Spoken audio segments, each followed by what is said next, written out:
Is that the ball focus before the game? Because, I mean, you dominate well. Yeah, but it probably is every week, and it doesn't mean that it works. We really were conscious that Patrick Cripps, I think, is the dominant midfielder in the competition at the moment. So it was a huge challenge for Jack Siebel in particular. And we set him that task, and in combination with our other mids, that really went well for us early. And just from my observations, it looked like they had to try and sort of adjust around that. And so, yeah, with nullifying Cripps, it obviously helps in the contest. So, but it wasn't just one matchup. It was we were much better today at getting across to the contest as well to help. So that enabled us to move the ball a bit better, and most of our game looked better. Pretty spectacular response, Brad, though. Like, you're obviously going to keep everything measured, but pretty impressive first half against a side that's been much improved in recent weeks, and a lot of areas are up, as you said, tackles, ball movement. Ben Brown's kicking goals again. Yeah. Brownie was fantastic in his goals and his marks and movement, but he also pressured really well, which is not obviously the hallmark of his game, but he really bought into what we tried to achieve today. And it is a complex game at times, but it's amazing how little things compound, and we just got a few little things right today, and then that compounded for the rest of our game. Forward pressure generally, Brad. Someone like Taylor Garner coming back in, obviously had a big impact there.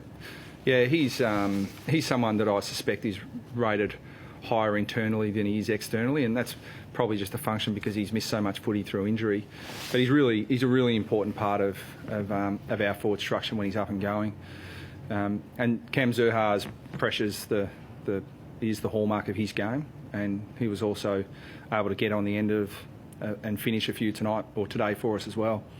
But yeah, no doubt with Garner, Turner, Zurhaar starting to look a bit more like what we'd like to get out there.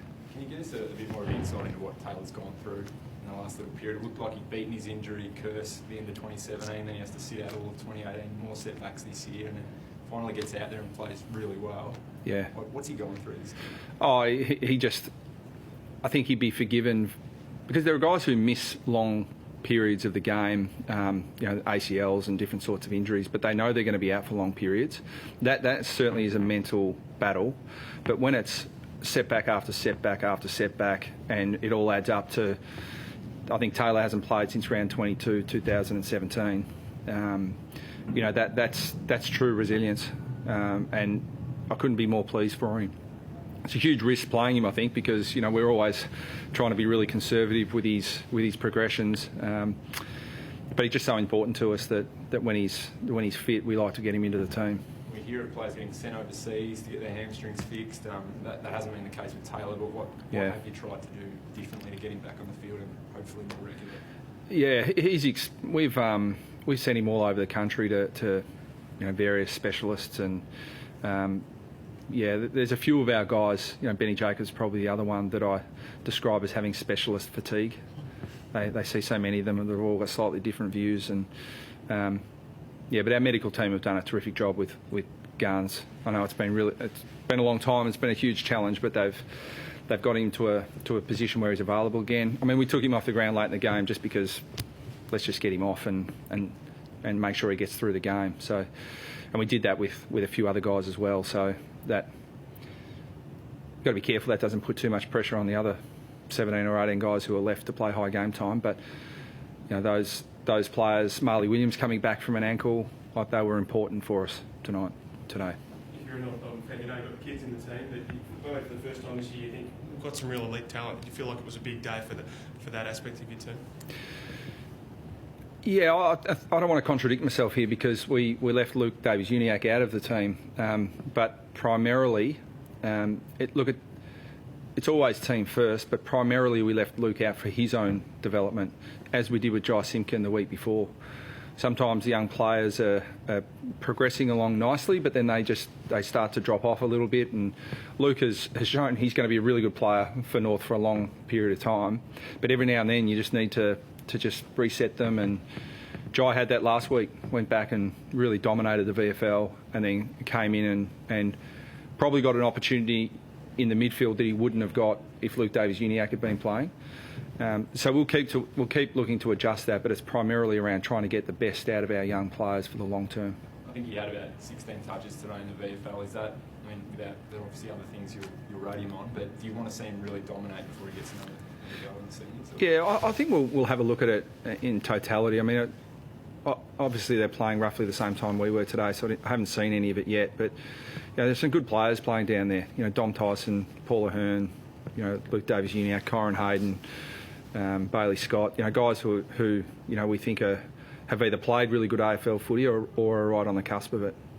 But we'll just work through that in totality, I reckon. Taryn Thomas, I suppose what I'm trying to say is a critical mass of those guys that really bobbed up today, and obviously Taryn was fantastic. Yeah, he's just a class player, but it's not often you get someone who's got the class and the decision-making prowess that he has that's as hard and as tough as Taryn is. So there were some really pleasing contests today, but they didn't surprise us. I guess the key now is backing this up. Obviously still in a pretty big hole as far as the season is concerned. How do you go about trying to replicate this on a more regular basis because we see what you're capable of?